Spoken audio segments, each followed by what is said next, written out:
Bonjour à tous. Aujourd'hui, je vais essayer de vous parler d'un sujet que je pense important. Le sujet, c'est les trois cercles. J'ai appelé ça aussi trois piliers pour un certain temps, mais je préfère l'idée de cercle. Le cercle est quelque chose qui continue et qui ne s'arrête pas. Le pilier est quelque chose de rigide et que quand on casse, la structure tombe. Le cercle, on peut toujours continuer à avancer sur un cercle. Et surtout, un cercle n'est pas quelque chose de permanent et perpétuel, mais plutôt quelque chose qui continue tout le temps à être en mouvement. C'est plutôt un mouvement perpétuel, justement. Ces trois cercles sont l'importance qu'on doit... c'est le regard qu'on doit poser et sur lequel on doit être attentif dans notre pratique. Le premier, c'est la joie de la pratique. J'appelle ça la joie parce que elle est vraiment la chose la plus importante quand vous rentrez dans un dojo, et surtout dans le dojo que vous êtes, de vraiment être dans cette expression de joie, ou en tout cas de bonheur. Alors bien sûr, rien de béatitude et aucune chose magique, hein, mais juste passer un bon moment. En fait, on vient au dojo, c'est sympa, on a envie d'y aller, on n'y va pas en reculons, puis quand on y est, on se dit pas c'est à quelle heure que ça se termine, et ainsi de suite. Et ça, juste ça, je pense que c'est déjà la chose la plus importante, cette joie et ce bonheur. Je pense que c'est peut-être des trois cercles dont je vais parler, je pense que c'est peut-être la plus importante des trois, même si les trois sont vraiment importantes. Et s'il faudrait en nommer un, je nommerais celui-là comme le plus important. La joie de la pratique. La joie que ça nous apporte dans la vie de tous les jours, la joie que ça nous apporte au dojo, la joie que ça apporte de voir ses compagnons de pratique, et la joie que la pratique nous apporte. La joie de lire des choses dessus, de regarder des documents dessus, de lire des magazines dessus, et de penser en fait à la pratique. Voilà, ça je pense que c'est le plus important. Le deuxième cercle, c'est le cadre. Alors bizarrement, d'un cercle je passe au cadre, mais le cadre est justement fermé. Le cadre est quelque chose de structuré.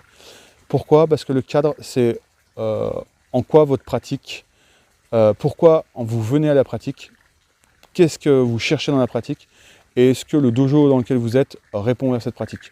Alors bien sûr, notre pratique peut changer au cours de notre vie. C'est tout à fait vrai, et je pense que tous, pratiquants qui pratiquent depuis longtemps, ont sûrement eu des axes de pratique.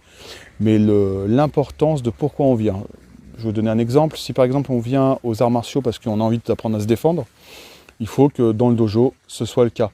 Pas qu'on nous dit oui, mais si tu pratiques pendant 10 ans, tu pourras te défendre. C'est bien, mais c'est pas cela pourquoi vous venez vous chercher. Pour ce que vous venez chercher. Si par exemple vous venez dans les arts martiaux parce que vous avez juste envie de faire un sport de combat, et que vous faites, je sais pas, on va prendre du Iaido, l'art de dégainer le sabre, ce sera très compliqué en fait, très compliqué, parce que c'est pas fait du tout pour faire un sport de combat. C'est fait pour un art chorégraphique, c'est fait pour une maîtrise de l'esprit, c'est fait pour plein de choses, mais pas pour faire un sport de combat. Voilà, le cadre est important de pourquoi vous venez et ce que vous faites. Et pareil, une fois de plus, c'est quelque chose qu'on peut recréer dans la vie. Savoir où l'on va, savoir pourquoi on vient et où l'on va. Et ça, c'est vraiment important. Une fois de plus, ça permet à votre esprit et à votre corps de pouvoir savoir ce que vous faites. Et puis le troisième cercle sera le plus complexe. Le cercle, ce que j'appellerais de la philosophie. On pourrait même mettre philosophie et spiritualité dans la même chose, mais c'est le cercle qui permet, en fait, la pratique, qu'est-ce qu'elle va changer en vous? Qu'est-ce que la pratique va faire? La pratique, bien sûr, dans le cadre, je parle bien du Budo, hein. Je ne parle pas de sport de combat et je ne parle pas de Bujutsu. Mais de Budo, la pratique doit amener un changement de l'esprit, un changement du soi, en tout cas de la conscience de soi et de la compréhension des choses qui nous entourent. Et comment cela arrive? Tout simplement parce que vous avez une appréhension du corps différente, une appréhension des autres différente. Vous apprenez à ressentir les choses, du coup vous apprenez à ressentir ce que les autres sentent, et vous apprenez à vous mettre à la place de l'autre, vous apprenez ce que c'est que la douleur, vous apprenez ce que c'est que toutes ces choses qu'on peut connaître ailleurs, hein. Ce qu'il faut bien comprendre une chose, c'est que les arts martiaux sont un outil, et il y a plein d'outils de possibilités pour la réalisation de soi. Mais les arts martiaux sont un cadre particulier, parce que justement, en revenant au cadre, les arts martiaux, sont, en tout cas ceux que moi j'enseigne, sont dans un cadre de self-défense et de combat, dans quelque chose de réaliste. C'est vraiment une importance pour moi que le cadre que j'enseigne, c'est celui du pragmatisme et du réalisme. Et d'un point de vue martial, je ne m'occupe pas du point de vue self-défense, ce qui est légal ou pas légal, c'est pas ce que je cherche. Je parle vraiment de survie. Et ça, c'est vraiment le cadre de ce que j'enseigne dans le karaté Wado-ryu Jiu-Jitsu Kempo et dans l'aïkido Kishinkai. Voilà les 3 cercles et les 3 cercles que vous devez mettre dans votre pratique.